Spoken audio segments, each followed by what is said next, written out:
Baiklah, kali ini kita akan membahas modul yang keenam, yaitu pembelajaran tematik berbasis TIK terkait dengan kegiatan belajar yang pertama, yaitu prosedur penyusunan bahan ajar tematik berbasis TIK di SD, mulai dari pembelajaran inti atau pokok, pembelajaran remedial, dan pembelajaran pengayaan.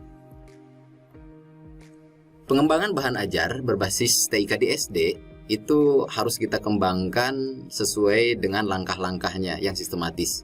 Yang pertama adalah ketika mengembangkan bahan ajar tematik berbasis TIK di SD ini, perlu dilakukan analisis terhadap kompetensi dasar. Sebagaimana kita ketahui bersama bahwa kompetensi dasar merupakan kompetensi minimal yang harus dikuasai peserta didik selama pembelajaran berlangsung. Sehingga identifikasi terhadap kompetensi dasar ini merupakan identifikasi terhadap kompetensi minimal yang harus dikuasai peserta didik. Pentingnya analisis kompetensi ketika mengembangkan bahan ajar adalah ketika bahan ajar ini dikembangkan sesuai dengan materi-materi pembelajaran yang terdapat di dalam kompetensi dasar, sehingga relevan dengan kompetensi minimal yang harus dikuasai oleh peserta didik. Yang kedua adalah analisis materi pembelajaran. Nah, di dalam kompetensi dasar terdapat materi pembelajaran yang harus dikuasai oleh peserta didik, di mana materi pembelajaran memiliki struktur yang beragam sesuai dengan dimensinya. Ada dimensi pengetahuan faktual, dimensi pengetahuan konseptual, dimensi pengetahuan prosedural, dan dimensi pengetahuan metakognitif. Sehingga materi pokok atau materi pembelajaran yang terdapat di dalam kompetensi dasar itu merepresentasikan jenis atau dimensi pengetahuan yang ada yang nanti akan dikembangkan bahan ajarnya, baik bahan ajar untuk pembelajaran inti atau pokok, remedial maupun untuk pengayaan. Sehingga sangat urgent sekali untuk kita sebagai guru untuk melakukan analisis materi pembelajaran tersebut atau sering disebut dengan AMP. Dalam analisis materi pembelajaran, selain perlu dipikirkan materi pokok, maka guru perlu memikirkan materi-materi prasyarat untuk siswa dapat menguasai materi pokok. Karena sejatinya antar materi atau antar konten di dalam pembelajaran itu saling memiliki intertwinement atau memiliki keterkaitan antar materi yang ada di dalam materi yang sedang kita bahas dalam pembelajaran, baik itu sebagai materi prasyarat, materi pokok, maupun materi pengembangannya. Selanjutnya, selain melakukan analisis materi pembelajaran, maka perlu dilakukan analisis terhadap sumber belajar. Nah, di sini perlu kita bedakan apa itu bahan ajar, apa itu sumber belajar. Sumber belajar adalah segala sesuatu yang menghasilkan atau menyediakan pengetahuan atau informasi ataupun data. Nah, sedangkan bahan ajar adalah segala sesuatu yang mengandung informasi atau pengetahuan tersebut. Sehingga untuk melakukan pengembangan bahan ajar perlu dilakukan analisis terhadap sumber belajar yang tersedia. Analisis ini meliputi ketersediaan yang ada terkait dengan sumber belajar ini. Maka bahan ajar dikembangkan oleh guru merupakan bahan ajar yang tidak terdapat di dalam buku siswa karena terkait dengan kekhasan di SD, dan tidak terdapat dalam buku teks yang digunakan oleh siswa. Sehingga bahan ajar yang dikembangkan adalah bahan ajar yang murni hasil pengembangan oleh guru untuk melengkapi semua buku atau dokumen kurikulum yang dipegang oleh siswa. Di antaranya adalah buku siswa dan buku teks pelajaran. Selanjutnya adalah sumber belajar yang dianalisis itu terkait dengan kesesuaiannya, sesuai untuk materi yang sedang dibahas saat itu dan sesuai dengan kompetensi dasar yang diharapkan, dan kemudahannya dalam memanfaatkannya. Sehingga sumber belajar yang dipilih adalah sumber belajar yang guru mudah untuk menemukannya dan memanfaatkannya untuk dikembangkan menjadi bahan ajar. Yang terakhir adalah penentuan jenis serta judul bahan ajar. Judul dan bahan ajar judul atau jenis bahan ajar terkait dengan judul utamanya itu harus dikemas secara menarik sehingga pandangan pertama ini begitu menggoda. Bahan ajar yang dikembangkan dengan kemasan awal di judul yang menarik itu akan memotivasi peserta didik untuk mempelajari bagian dalamnya, sehingga membantu peserta didik untuk mencapai kompetensi. Sehingga bahan ajar yang dikembangkan idealnya dikembangkan secara estetis. Kriteria bahan ajar tematik berbasis TIK di SD. Karena bahan ajar yang dikembangkan adalah pembelajaran yang tematik, kemudian terkait dengan pembelajaran di SD, berarti terkait dengan karakteristik siswa di SD. Siswa di SD masih senang berimajinasi, berpikirnya masih konkret, sehingga tampilan-tampilan di dalam bahan ajar merupakan tampilan-tampilan yang disusun penuh dengan ilustrasi untuk memperkuat pemahaman peserta didik terhadap materi-materi yang ada dalam bahan ajar. Susunannya juga disusun secara sistematis, sehingga siswa dapat membacanya secara terstruktur. Bahasa yang digunakan adalah bahasa yang mudah dipahami, baik itu berbentuk teks tulis, berbentuk tes lisan, maupun berbentuk gambar. Nah, di kelas awal, idealnya dalam bahan ajar lebih banyak ilustrasi berupa gambar dibanding tulisan. Semakin tinggi jenjang kelas, maka gambar semakin berkurang porsinya, sehingga tulisan semakin bertambah.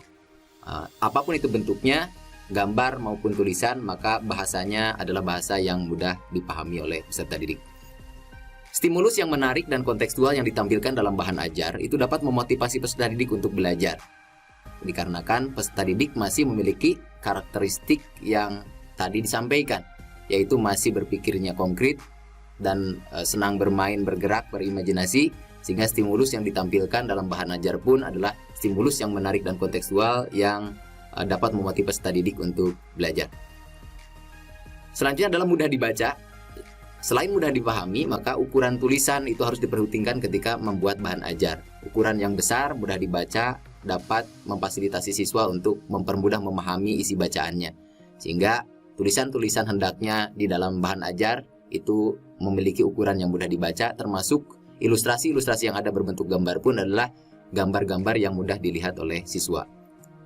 Yang terakhir adalah tentang konten materi. Konten materi dalam bahan ajar adalah konten materi yang mencukupi untuk menyampaikan materi pokok di dalam kompetensi dasar, meliputi materi prasyarat, materi inti atau materi pokok, dan materi pengembangkannya. Tidak hanya memuat fakta, tidak hanya memuat konsep, tapi memuat seluruh dimensi pengetahuan yang dibutuhkan relevan dengan materi yang ada dalam kompetensi dasar. Memuat pengetahuan faktual, pengetahuan konseptual, pengetahuan prosedural, dan pengetahuan metakognitif, sehingga konten materi ini bisa mencukupi untuk disampaikan kepada peserta didik. Apa kriteria bahan ajar tematik ini yang berbasis TIK untuk pembelajaran di SD? Ya, maka kriteria terkait dengan bahan ajar tematik berbasis TIK di SD ini adalah yang pertama, bahan ajar dikemas tematik terpadu. Artinya apa? Bahan ajar dikemas mulai dari tema-tema yang relevan dengan tema yang sedang dibahas atau subtema yang sedang menjadi pembahasan di dalam pembelajaran. Dikarenakan SD adalah pembelajarannya tematik terpadu, maka bahan ajar yang dikemas oleh guru tidak lantas keluar dari tema yang ada atau dari subtema yang ada, tetapi harus relevan dengan tema yang sedang dibahas saat itu. Yang kedua, dalam bahan ajar dikemas secara menarik, ya, sesuai dengan karakteristik peserta didik di sekolah dasar. Kemasan yang menarik dapat memotivasi siswa untuk melakukan aktivitas pembelajaran secara aktif di dalam pembelajaran. Bahan ajar dikemas secara ramah anak, ya. Apa itu ramah anak? Ramah anak adalah tidak membahayakan terhadap anak, sehingga bahan ajar yang dikemas oleh guru adalah bahan ajar yang aman secara fisik maupun mental peserta didik. Secara fisik, maka bahan-bahan yang dibuat atau bahan-bahan untuk mengembangkan bahan ajar adalah bahan-bahan yang aman. Dan secara mental, maka konten-konten yang dibahas adalah konten-konten yang secara mental si peserta didik dapat aman ketika mereka menggunakan bahan ajar tersebut. Selanjutnya, bahan ajar dikemas tanpa kertas. Nah, dengan adanya pembelajaran berbasis TIK, maka TIK digunakan sebagai penunjang atau pendukung pembelajaran, sehingga pembelajaran lepas dari kertas, sehingga penggunaan kertas dapat dibatasi. TIK dapat menggantikan kertas, sehingga dalam pembelajaran seluruh konten materi yang hendak disampaikan kepada siswa dapat difasilitasi oleh TIK sebagai alat atau perlengkapan pendukung dan penunjang pembelajaran. Yang kelima adalah memudahkan peserta didik berinteraksi dengan materi pembelajaran. Sebagaimana kita ketahui bersama bahwa pembelajaran merupakan interaksi antara peserta didik dengan guru, peserta didik dengan sumber belajar pada suatu lingkungan belajar. Sehingga interaksi ini perlu difasilitasi, diantaranya menggunakan bahan ajar. Bahan ajar yang dikembangkan seharusnya memudahkan peserta didik ini untuk dapat melakukan interaksi, dalam hal ini melakukan komunikasi atau melakukan proses pembelajaran dengan efektif. Dan yang terakhir adalah jangan lupa bahwa bahan ajar itu harus memotivasi peserta didik untuk belajar, sehingga dengan bahan ajar ini peserta didik dapat dimotivasi untuk membaca, memahami konten-konten materi yang ada dalam bahan ajar tersebut, sehingga materi dapat dikuasai oleh peserta didik dikarenakan peserta didik termotivasi untuk membacanya, memahaminya, dalam hal ini adalah termotivasi untuk belajar.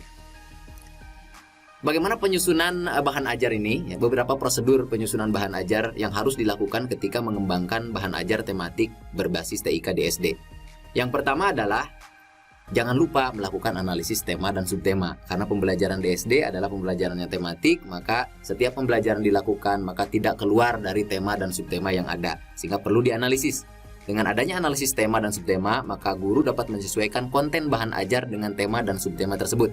Mulai dari stimulus, ya, ilustrasi, kemudian konten-konten yang lainnya, baik itu berupa grafis maupun berupa tulisan. Selanjutnya adalah analisis kompetensi dasar. Sebagaimana tadi dibahas bahwa kompetensi dasar merupakan kemampuan minimal siswa setelah pembelajaran berlangsung. Sehingga analisis terhadap kompetensi dasar merupakan analisis terhadap kompetensi minimal.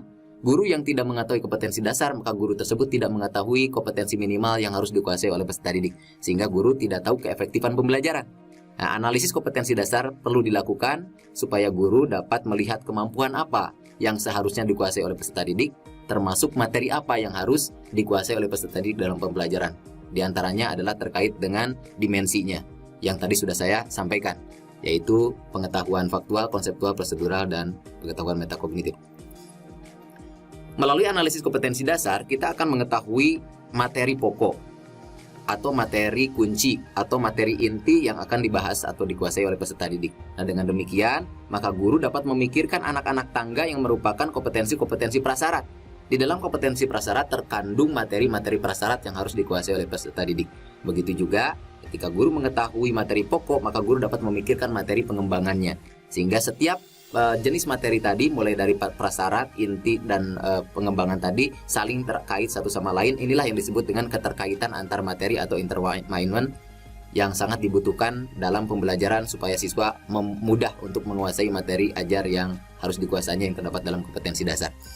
Yang ketiga adalah analisis sumber belajar. Setiap pembelajaran yang akan dilaksanakan terkait dengan materi yang akan disampaikan kepada siswa dan harus dikuasai oleh siswa, maka terdapat sumber belajar yang sudah tersedia yang harus dianalisis oleh guru. Dalam hal ini supaya guru mendapatkan bahan untuk menuangkan ide dan gagasannya, termasuk teks-teks yang akan dimuat sebagai konten dari bahan ajar yang merujuk pada sumber belajar yang relevan. Selanjutnya adalah analisis materi pembelajaran atau yang sering disebut dengan AMP. Analisis materi pembelajaran merupakan analisis terhadap materi-materi yang terdapat dalam kompetensi dasar, dalam hal ini adalah materi pokok. Sehingga guru ketika menjelaskan atau menuangkan ide dan gagasannya termasuk konten-konten di dalam bahan ajar, tidak melupakan hal-hal yang signifikan. Hal-hal yang terlingkup di dalam bahan ajar merupakan materi-materi pembelajaran yang krusial, mulai dari materi prasyarat, materi pokok atau inti, dan materi pengembangan yang relevan dengan kompetensi dasar. Selanjutnya adalah analisis perangkat TIK, karena bahan ajar yang akan dikembangkan ini selain dikemas secara tematik, juga dikemas berbasis TIK, maka perangkat TIK perlu dianalisis oleh guru, sehingga guru mengetahui perangkat-perangkat TIK yang dimilikinya, yang dimiliki sekolah untuk digunakan sebagai penunjang dan pelengkap dalam pembelajaran. Tanpa melakukan analisis perangkat TIK, khawatir bahan ajar yang dikembangkan adalah bahan ajar dengan perangkat-perangkat yang belum tersedia di sekolah. Dengan analisis perangkat TIK ini, maka dipastikan bahwa bahan ajar dengan konten-konten yang ada di dalamnya itu dapat difasilitasi dan diperkuat, ditunjang dengan perangkat-perangkat yang mudah didapatkan di lingkungan sekolah. Yang keenam adalah penentuan jenis dan judul bahan ajar. Bahan ajar yang dikembangkan guru itu jenisnya bermacam-macam. Yang pertama ada bahan ajar audio, yang kedua adalah bahan ajar visual, yang ketiga adalah bahan ajar audio visual yang memadukan audio dan visual. Sehingga penentuan jenis dan judul bahan ajar pokok ini sangat penting untuk dilakukan terkait dengan proses-proses yang sudah dilakukan dari sejak pertama, yaitu analisis tema sampai dengan analisis perangkat TIK.